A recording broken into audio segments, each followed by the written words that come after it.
नरोत्तमं देवीं सरस्वतीं व्यासं ततो जयमुदीरयेत् नष्टप्रायेषु भद्रेषु नित्यं भागवत सेवया भगवती उत्तमश्लोके भक्तिर्भवति नैष्ठिकी ॐ ज्ञानतिमिरन्धस्य ज्ञानाञ्जनशलाकया चक्षुरुन्मिलितं येन तस्मै श्रीगुरवे नमः। श्रीचैतन्यमनोभीष्टं स्थापितं येन भूतले स्वयं रूपा कदा मह्यं ददाति स्वपदान्तिकं वन्देऽहं श्रीगुरो श्रीयुतापदकमलं श्रीगुरुं वैष्णवांश्च श्रीरूपां सागरजाता सहगणा रघुनाथान्वितं तं सजीवं साद्वैतं सावधूतं परिजनसहितं कृष्णचैतन्यदेवं श्रीराधा कृष्णपादान् सहगणा ललिता श्रीविशाखान्वितांश्च हे कृष्णा करुणा सिन्धु दीनबन्धो जगत्पते गोपेशा गोपिका कान्ता राधाकान्ता नमोऽस्तुते तप्तकाञ्चन गौराङ्गी राधे वृन्दावनेश्वरी वृषभानुसुते देवी प्रणमामि हरिप्रिये वाञ्छाकल्पतरुभ्यश्च कृपा सिन्धुभ्येव च पतितानां पावनेभ्यो वैष्णवेभ्यो नमो नमः। जय श्री कृष्ण चैतन्य प्रभु नित्यानन्द श्री अद्वैत गदाधर शिवासादि गौरभक्तवृन्द हरे Krishna Krishna Krishna Hare Hare Hare Ram Ram Ram Hare Hare.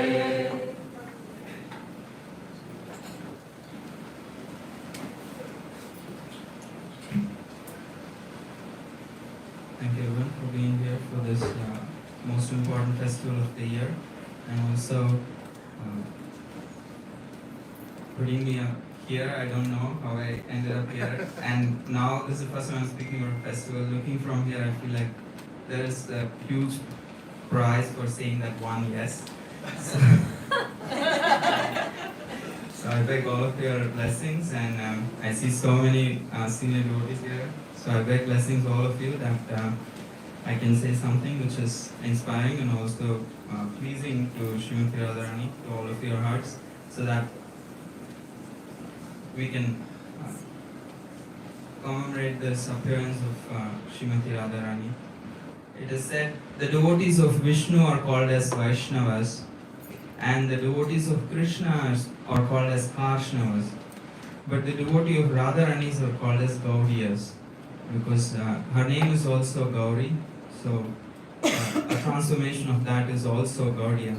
So we are specifically in that tradition where we celebrate Srimati Radharani as the most worshipable object, and the best way to worship her is to remember our previous acharyas, because only through their mercy we know whatever we know. So Srila Bhakti Siddhanta Saraswati Thakur says that our relationship with Krishna is there because he is related to Srimati Radharani. And Raghunath Das Goswami goes to the extent to say that if I ever see Sri Krishna on the foothills of Govardhan, he says, and if he is standing alone without Srimati Radharani, even if he calls me, I will not go. It's a trap, because he is a Lord of justice. So I don't possess any qualification that if I go before him and if he judges me, that I'll be able to make it. So even if he calls me, that I'll never go. But if he is standing on the foothills of the Govardhan along with Srimati Radharani and looking at me, if he turns away his face, thinking, oh, here's a rascal, I don't want to see this person's face, still I will very confidently go and submit myself to Srimati Radharani, because there is hope that I'll be accepted by, because Srimati Radharani is there. So he says, actually, I'll run towards them, even if Krishna is looking away from me. And Bhaktivinoda Thakur says how the sun and the sun rays cannot be separated. Similarly, Radha and Krishna cannot be separated. And once in an audience of newer devotees, Srila Prabhupada was asked, who is Srimati Radharani? So Prabhupada took a while and then he said, she is the tender-hearted counterpart of Sri Krishna. And our acharyas have been directly, indirectly glorifying Radharani in many ways. But there is always a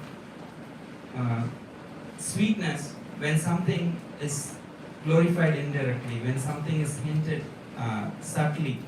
There is grace in it, there is etiquette in it, there is deep affection and love in it, there is also respect in it. So many a times our acharyas have done that. Like I was recently hearing a Srila Prabhupada's lecture that he gave in London in September 5, 1973. So it's a lecture on Radhastami Day. It's a lecture of around 38 minutes.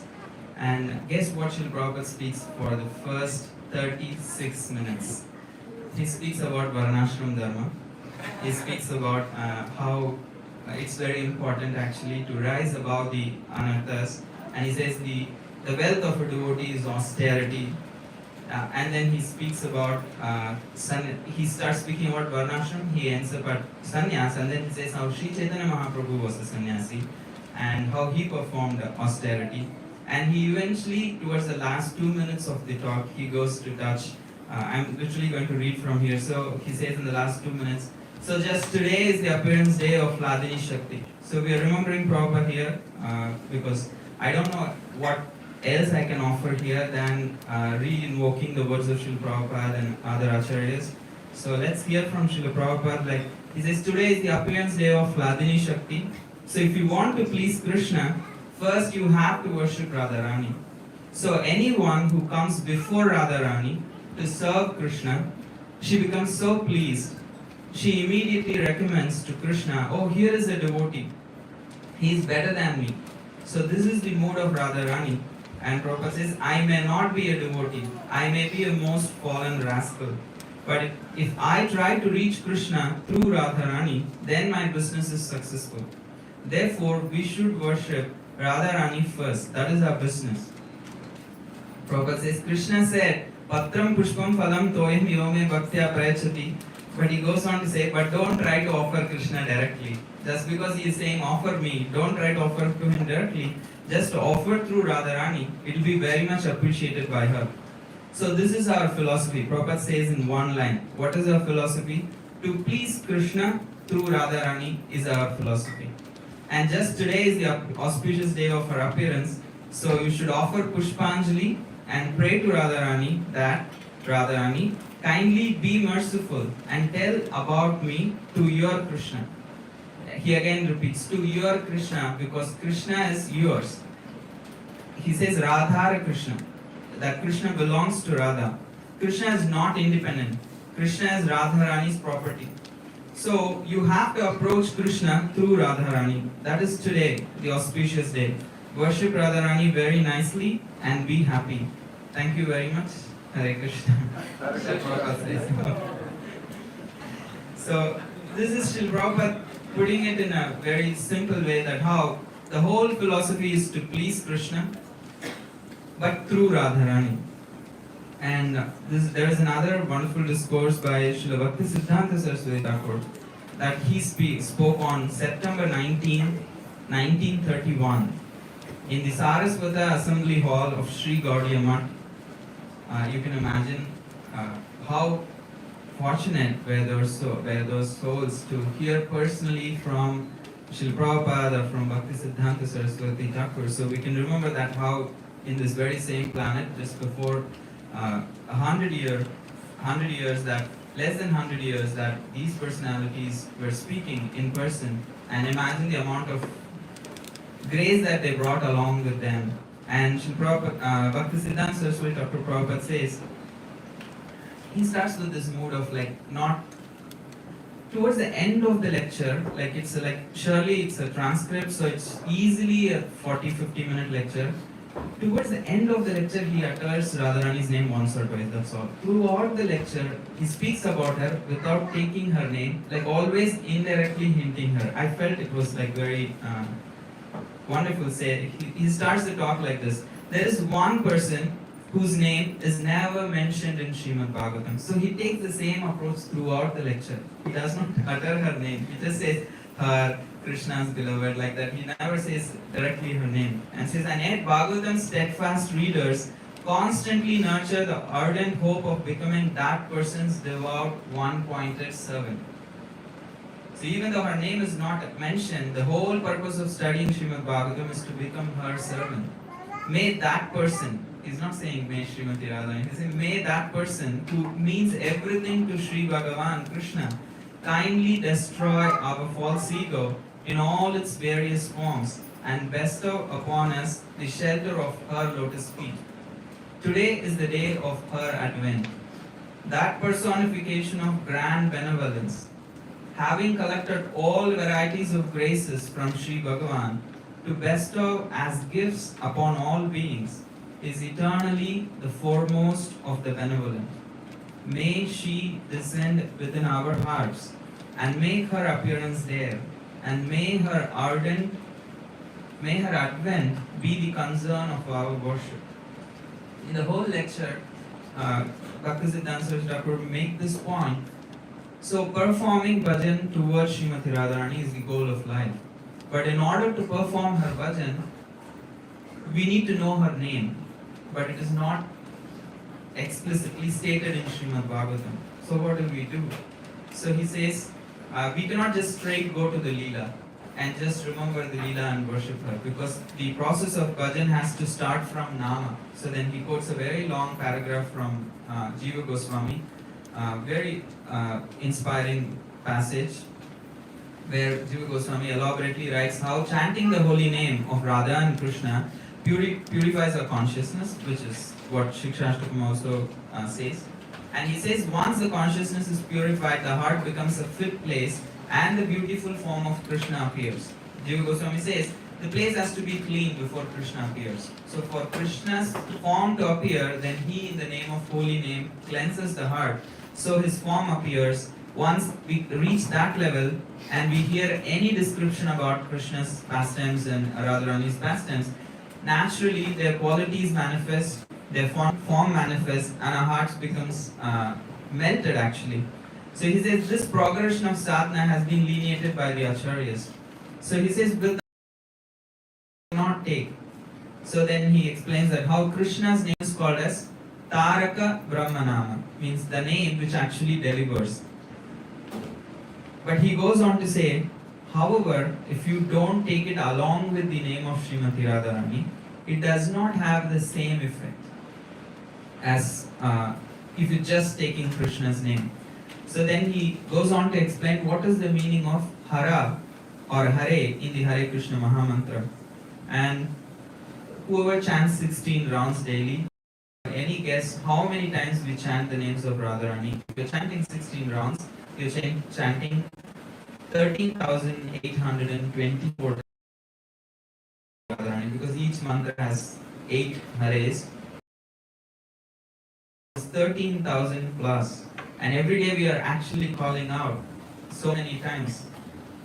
And Bhaktisiddhanta Saraswati Thakur says, the whole purpose of life is to train ourselves so that we can make at least one attempt, one of that utterance of that name can come actually purely.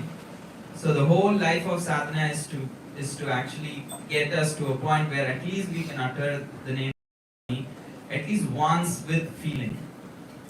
So here he explains how many people who are very well versed in Sanskrit grammar can say or may say that Hare is a vocative case. Is of the word Hari, which means which is the name of Lord Krishna. But he says only actually people who have any qualification of Madhurya Rasa can understand that this is not just the vocative case of Hari. This is actually vocative case of Hara, who is actually Sri Varshabhanavi. And it's so wonderful that the name of the initiation name of Bhaktisiddhanta Saraswati Thakur is also embodying that mood. His initiation name is Sri Varshabhanavi Daita Dasa.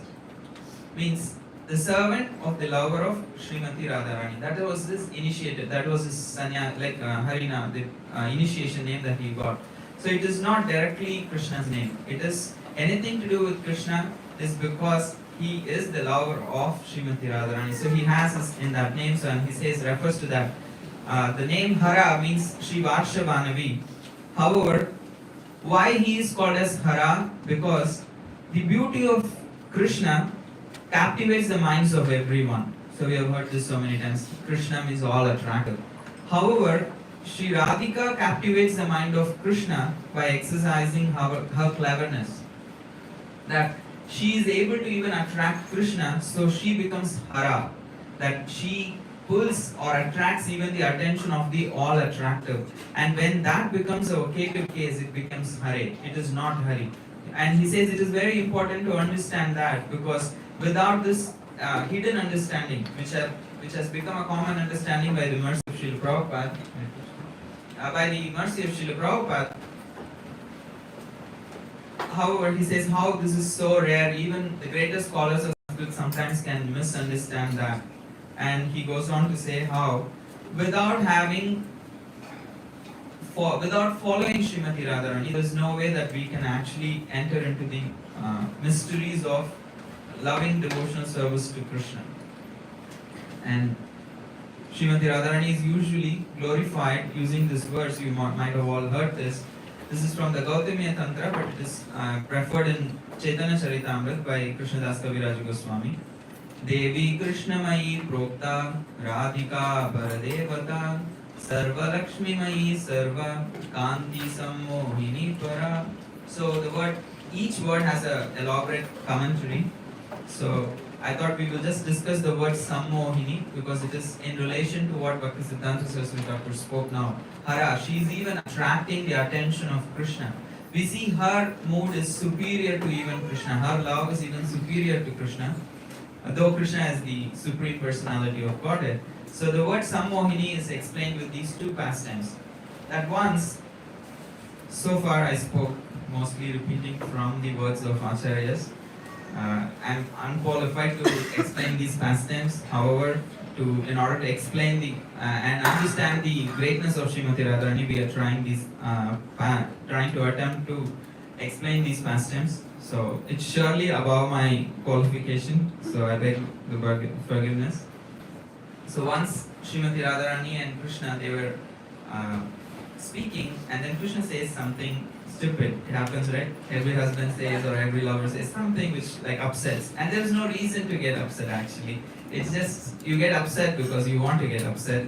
So Srimati Radharani was so upset that she thought, I can get upset, but this is extreme. You could not have said what you said, so I'm not going to see you anymore. So we are not going to see each other. So she actually disappears from the vision of Krishna. And Krishna tries all his best, but he cannot trace where she is hiding. So he tries to trace the gopis, tries to trace Radharani, but he cannot.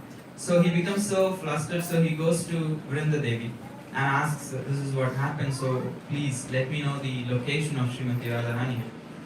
She says, no, I don't know the location, but I can give you an idea how to get there.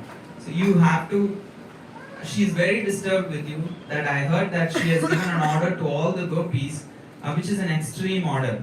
Krishna asked, what? Radharani said, I don't want to see anything that looks black. So all the gopis, Radharani says, you should shave your head because I don't want to see your black hair. And then you should shave your eyelashes and eyebrows and you should paint it in another color.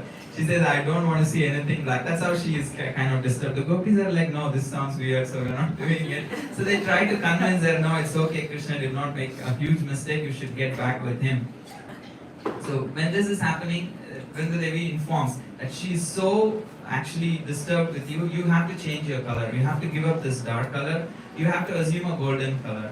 And you have to give up your hair, you have to shave your head, and you have to give up your peacock feather, and you have to give up your flute, you have to assume a form of a sannyasi. And you know what is this forerunning to? So this is actually forerunning Chaitanya Mahaprabhu's appearance, that she says you have to assume a form of a golden sannyasi, shaven head with kamandalu and danda, all that, and put on saffron clothes, and then you go around singing. She gives her a bhajan, gives Krishna a bhajan. You go around singing this, naturally the gopis will find you. So naturally, Krishna actually changes his form by his potency, that he gives up his blackish blue color, assumes a golden form, and then goes around singing. Krishna is looking for Radharani, and without seeing her face, his life is actually like a wilted leaf. So like this, he's continuing to sing like a sannyasi, and then the gopis come and find him. Because they are trying to find Krishna now, and Krishna is not, Radharani is willing to change her mind, but they are not able to find Krishna because he has changed the form. So the gopis come and find, and they ask, okay, who are you? Like, why are you singing this? I'm actually the messenger of Krishna. He has sent me to convey this message to Radharani. So and he says, okay, we will take this message to Krishna. Tell us, we will take this message to Radharani. Just tell us, where is Krishna hiding? He says, no, Krishna has told me that personally I have to meet Radharani and explain this secret. So they take her, and as soon as Radharani sees the sannyasi, she covers her face completely. And the gopis say, would you like to see the hand of our Radharani and just see like her life like that? He says, I don't read hands, I read face. So I do face reading. So she has to remove the veil. They say that's weird. Like no sannyasi says like I'll do read face. So Radharani finds it very odd, but the gopis say anyway he's a sannyasi, just it's okay, not a problem. Lift your veil. So the moment she lifts her veil, and then she just gives a slight glance. It's not even like a full glance. The glance just meets the eyes of Krishna. Immediately he actually automatically changes the form. He cannot actually hold that pretension even for the minute of the second. The moment the glance meets his eyes, immediately he transforms and then assumes the form of Krishna, the original bluish blackish form. However, there is another pastime. Here we see the power of Radharani, that she is Sammohini, that she is able to bewilder Krishna just in that moment, just a fraction of a moment, she is able to bewilder.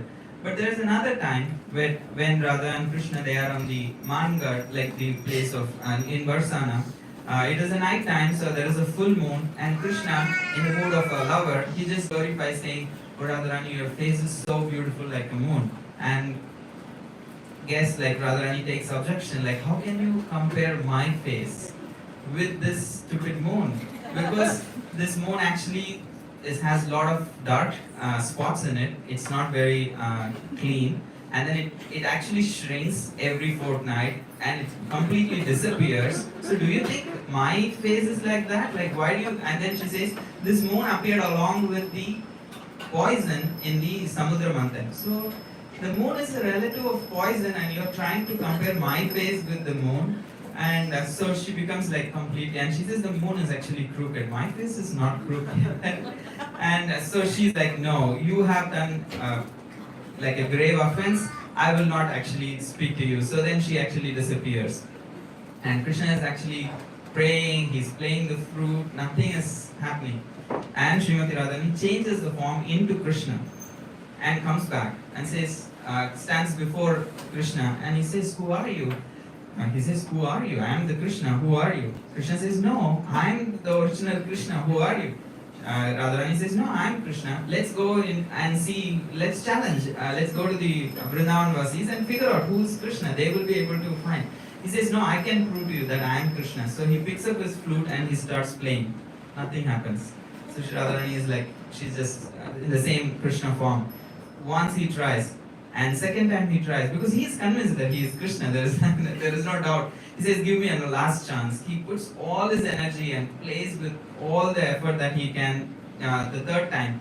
And Radharani understands, okay, he's trying his best, there's nothing more he can do. So then she actually changes the form at the third time. So it takes so long for Krishna to make Radharani change the form.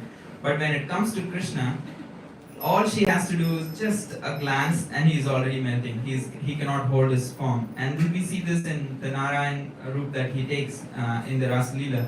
That when the gopis come, he is able to hold it, but when the moment Radharani appears, he is not able to hold his Narayan form. So she is called as Samohini because she can actually bewilder Krishna. And also we see how in the Gita, after Krishna lifted the Govardhan hill, Madhumangal is like very proud. You see our Krishna, what he did? He lifted the Govardhan hill. So he goes around boasting to all the gopis, what do you guys think? Our Krishna is greatest, he lifted the thing. So Lalita Devi is very irritated. What is this guy like, just glorifying Krishna? So she says, actually, you know who lifted? Madhumanga says, like, it's not just Krishna, we also help. And Lalita Devi says, yeah, we saw when Krishna actually left the Govardhan hill for a moment, all your sticks actually broke. And we saw where your strength is. She shows his belly and says, and we know where your strength is stored also. It's here, but it is of no use actually. It's one. And actually, who lifted the Govardhan hill was Radharani. Madhumangalis, nobody saw that. The whole of Braja saw that Krishna lifted the Govardhan hill. Nobody saw Radharani lifting. She says, you need actually understanding for that. It was Radharani because two reasons. Because first of all, she cooked every day. And that's the reason he has the strength to live. And the other thing is, where generally the lover is considered as the half of, they both share this, the body is considered as half belonging to the lover, and specifically the left side. So you all know which side of, which hand Krishna actually lifted the Govardhan hill. It is the left, and the smallest finger and the left hand. So she says that means left side. Even here we see Radharani standing on the left side to Krishna. So left side actually belongs to Radharani, and that is why Krishna lifted. And there is a whole commentary which says how when all the Brajvasis were in anxiety, so who's giving shelter? Not Krishna. It is actually Radharani who is lifting the Govardhan hill to give shelter to all the Brajavasis. So that's also another inner understanding that she is the most merciful, that she protects all the Brajavasis also through the form of Krishna too. And in this way, we understand that there are so many ways that Srimati Radharani's love is superior to any other devotee. So she is the epitome of that love. And to that extent, Lord Shiva sings in his Radha Kripa Kataksha Stotra. So he says this, Makeshwari, Kriyeshwari, Swadeshwari, Sureshwari, Triveda Bharatishwari, Pramana Sashaneshwari, Rameshwari, Krameshwari, Pramoda Kananeshwari, Brajeshwari, Brajadipe, Shri Radhike Namostate. He says she is the queen of all Vedic sacrifices, queen of all pious activities, queen of the material and the spiritual worlds, queen of the demigods, queen of Vedic scholarship, queen of all knowledge, all Lakshmis. She is queen of patience. She is patient towards conditioned souls, even if they have all the faults. She is actually patient with them. And she is also patient with Krishna because he actually leaves the Vrindavan. Though he does not leave Vrindavan, in one sense he also leaves. She's very passionate. Patient. So she's the queen of Vrindavan, the forest of happiness, and queen of Raja. And Lord Shiva is offering these things as obeisances to Sri Radhika. And he also says that whoever actually prays to Srimati Radharani, even if they get the Radha Kripa Katakshena, means Kataksha means the sidelong merciful glance of Radha. If they get that, so then they can actually achieve the pure ecstatic love of God, prema, imbued with Madhurya Rasa. So just by the sidelong merciful glance of Shri Radharani, that's what everybody is hankering for. From Krishna to all the conditioned souls. That is what we are all hankering for. And today we are celebrating it as the Pearl Festival. So we all have received a prayer card with pearls. So these are pearls of mercy that we are requesting from Radharani. So by offering her pearls, we are actually requesting the pearl of her mercy. That in the mood of Raghunath Das Goswami, he says Ha Devi Kakubara Gadaya Vacham Yache Nipatya Bhuvidandava Udbhatari Asya Prasadam Abudasya Janasya Krutva Gandharvike Nijagane Gananam Videhi. So Raghunath Das Goswami is praying. I feel not even qualified to offer the prayer, but in that mood, at least this is the aspiration one day that O Devi Gandharvike, I am suffering greatly, and therefore today I am throwing myself on the ground like a stick and desperately imploring you with a choked voice to be merciful to this fool and count me as one of your servants of the servants of the servants. So this is the mood in which we are offering these prayers to Srimati Radharani, offering our pearls, that may she count us as one of the servants and the servants of Srila Prabhupada, who is a dear servant of Shri Radha and Krishna, Shri Radha and Muralidhar. And this is also the Pearl Festival Day, so the pastime of pearls that Krishna grew, as Prabhuji was explaining how Srila Prabhupada brought and transplanted this plant of mercy. He planted those pearls of mercy right in this avenue, and we are all here because of that. And there are multiple versions of the pearl pastime, the Mukta Charita.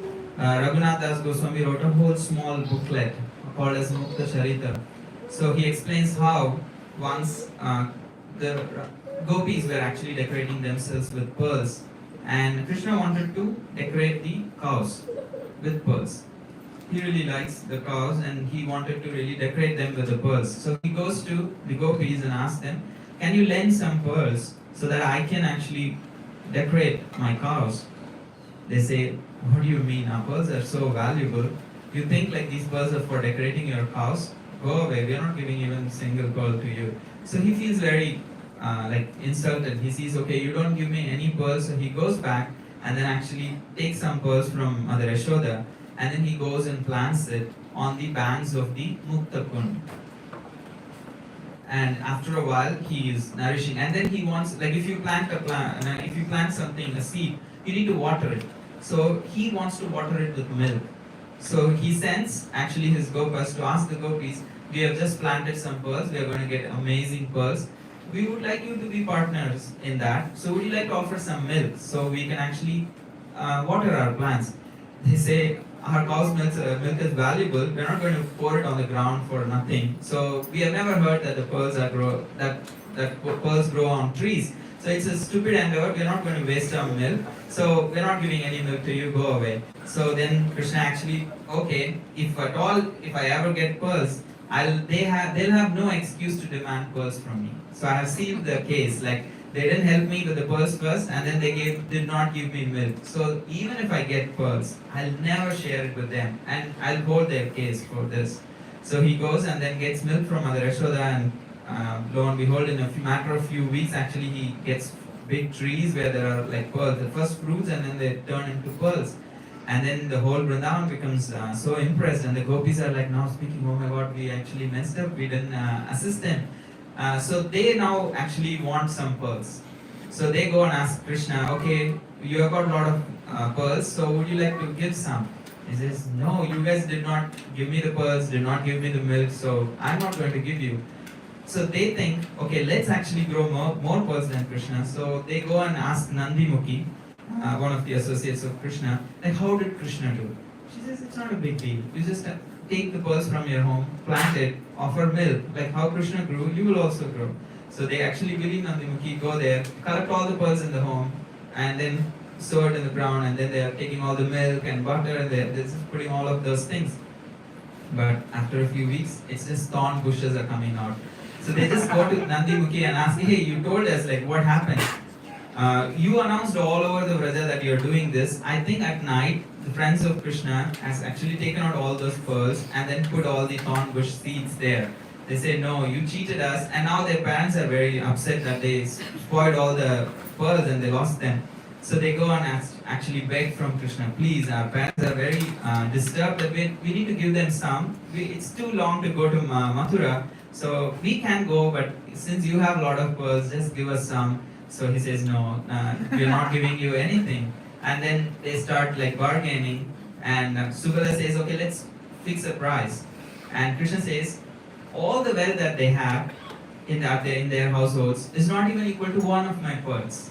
So how can they actually buy? So it is not possible. So eventually, over a lot of bargaining, eventually he accepts to actually show them how to grow.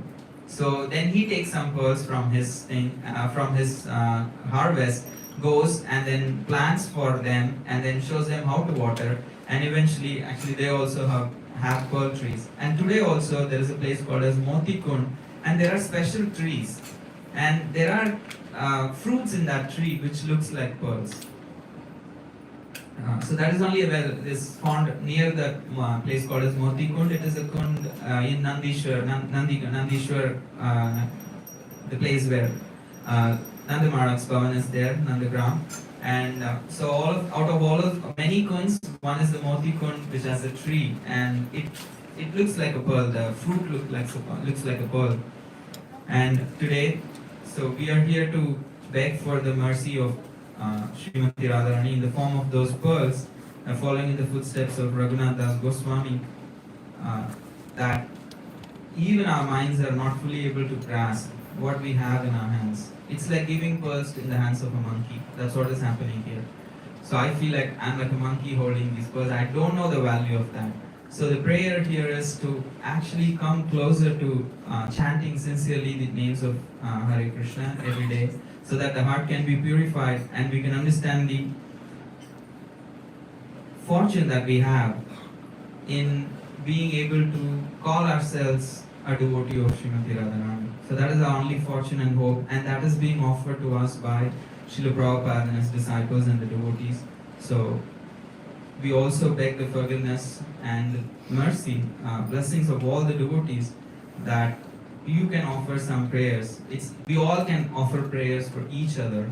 We may not have the strength in our own ability, capacity, purity, but if we offer for each other, in that actually we can easily please our Lordship Sri Sri Radha Mulidhar and Gaurachandra, and they can actually bestow especially Radharani can bestow her sidelong, merciful plans on all of us on this most auspicious day. So thank you again for this opportunity to be able to share something. So, Srila Prabhupada ki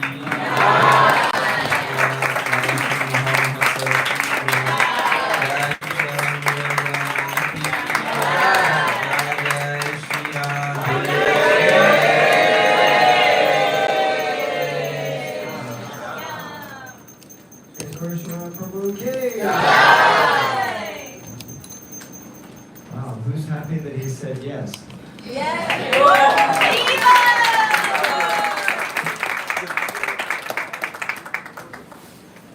I don't think we heard you. Who's happy that he said yes?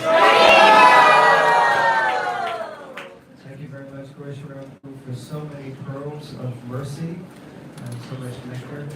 He's quickly escaping. So now we've come to the point of the program where hopefully everyone here has a little pearl he was talking about. Is there anyone who doesn't have a pearl? Raise your hand if you don't have a pearl. Here's a hand up here at the front row if you want to bring a pearl and a pencil. Anyone else doesn't have a pearl? Okay, raise your hand if you don't. Okay. So we're going to attempt something organized in such a way. There will be kirtan also. Premamani Devi will lead us in kirtan. And as we come forward, we'll ask if there are any families, mothers, or children. They can please come up now to the front. Just like when you board the plane, any families or children. No one should pretend to be a child or pretend that you have children. Just to get to the front. So you can just come. I'll let them come first. And you'll take note when you come forward that nicely demarcated on the floor here are some little arrows so that we have a clear space where you approach the altar. And then we leave space for those to also go back to the altar. So I guess everyone can now stand up and start to make your way towards the altar. And there will be a tray or something. So we'll have a little tray here to put the... Okay, so Premamani Devi can lead us in Kirtan, and we'd like to also thank Premamani for leading us in Kirtan for the Adishay. Premamani Devi Devi. Shrimati Radharani K.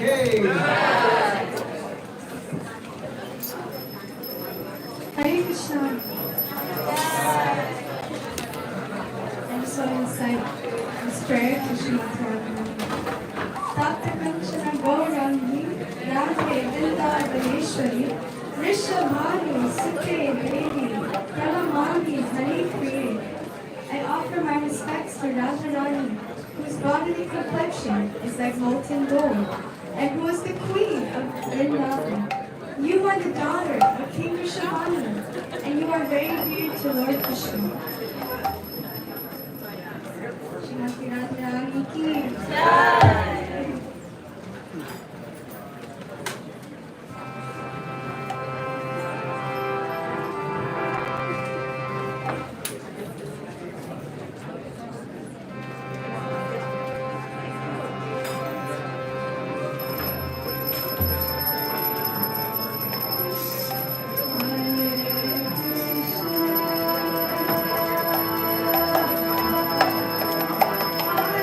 Hare Krishna,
Hare Krishna. Radhastami Mahotsav K. Hare Festival K. Jai Jai Gaur Premanandi. Jai Jai Shri Radhe. Jai Jai Shri Radhe. Jai Jai Shri Radhe.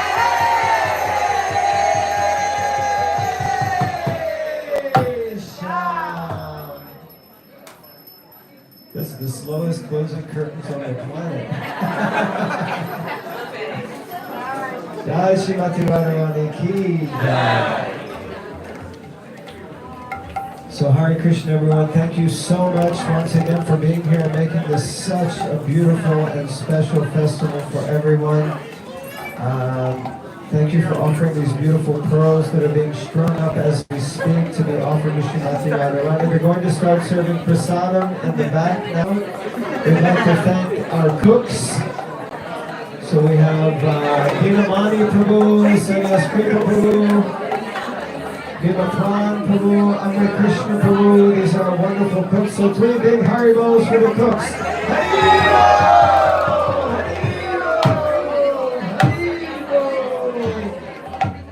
Prasade Govinde Nama Brahmani Vaishnava